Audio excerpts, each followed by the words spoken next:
Last week I put out a video talking about my moldy, bad, contaminated sourdough starter. And I couldn't help but think after I posted it that I completely forgot to mention a very, very important part of this whole process. Okay, so if you watched that video, you saw how gross my moldy starter got. And I'm going to explain to you why it happened that way. And this is something that I've actually noticed that a lot of people that bake sourdough don't really talk about. They talk about like how to, start your starter, how to keep it, just how to feed it and everything like that, how to bake the bread. But I don't see a lot of videos on troubleshooting or what if something goes wrong or maybe what not to do with a sourdough starter. So this is really important. pH balance of your sourdough starter. So anytime you have a fermentation of any sort, whether you're fermenting vegetables or whatever, pH is very important. You need an acidic environment for your vegetables to ferment properly without going bad. Typically, sourdough starter is in the pH of, I think it's like 3.5 to 5. So the lower the number. So like 1 is like straight vinegar. And then I don't remember what the most alkaline is on the other end of it.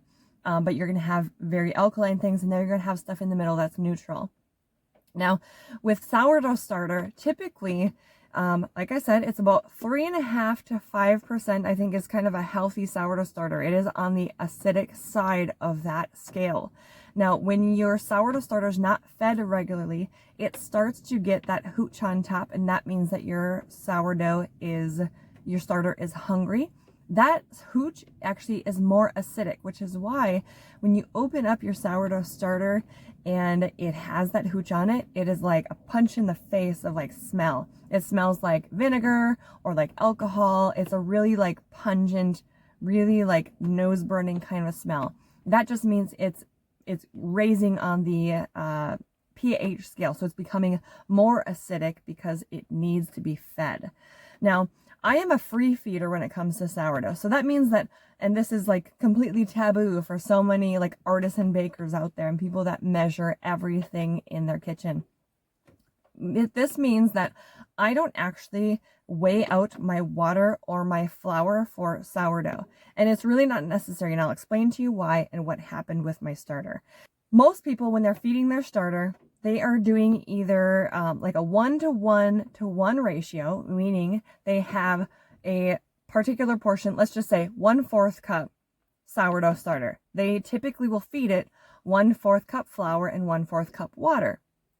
That ratio, when you're measuring cups, isn't actually extremely exact and not necessarily the proper ratio because dry and wet ingredients measure differently when you use measuring cups, which is why artisan bakers and professional bakers, they will use grams. They will measure in grams or ounces depending, and they will use a kitchen scale.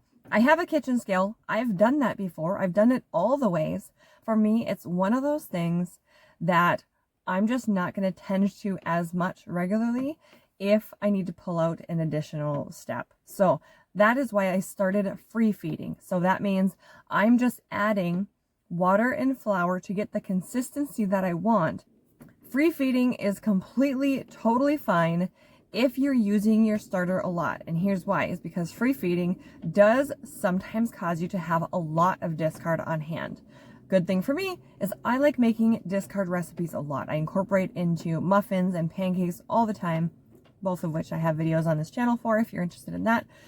But I don't bake bread as often as I just use the discard. Free feeding for me just works super well and it fits my lifestyle and it gives me great results.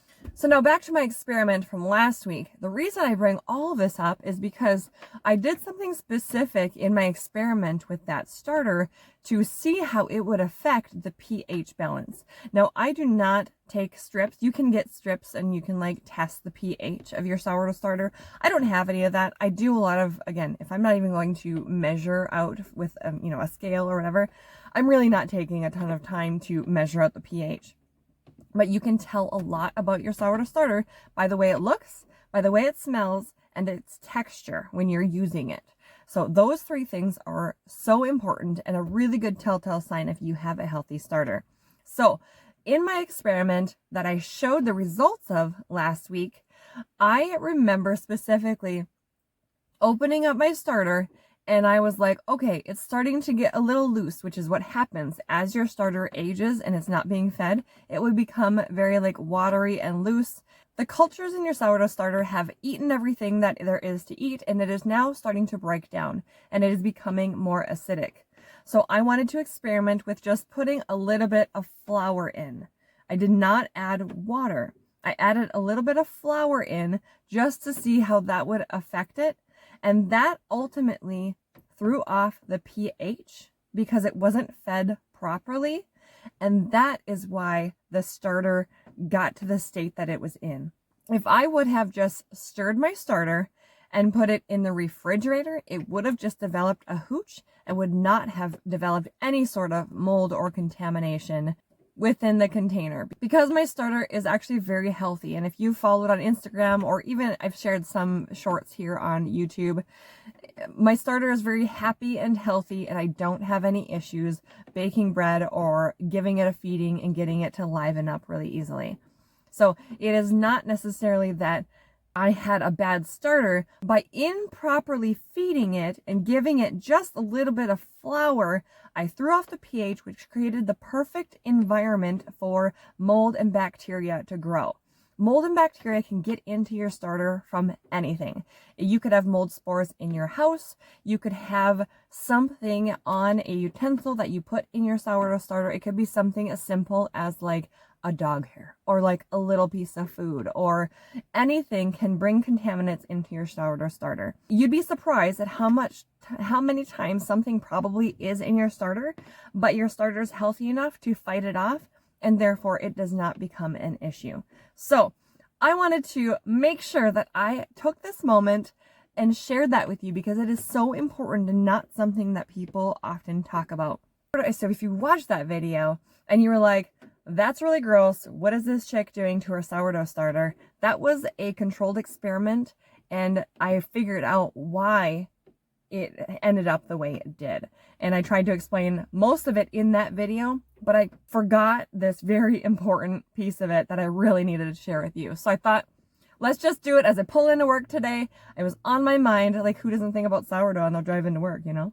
And I hope that this is something that will help you going forward in your sourdough journey. I would love to answer any questions. I am not a professional, but I love the science part of fermentation and learning how it all works.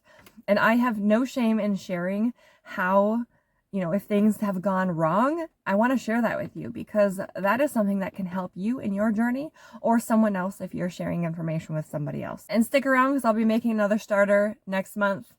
Have a wonderful, blessed day, and I'll see you next time.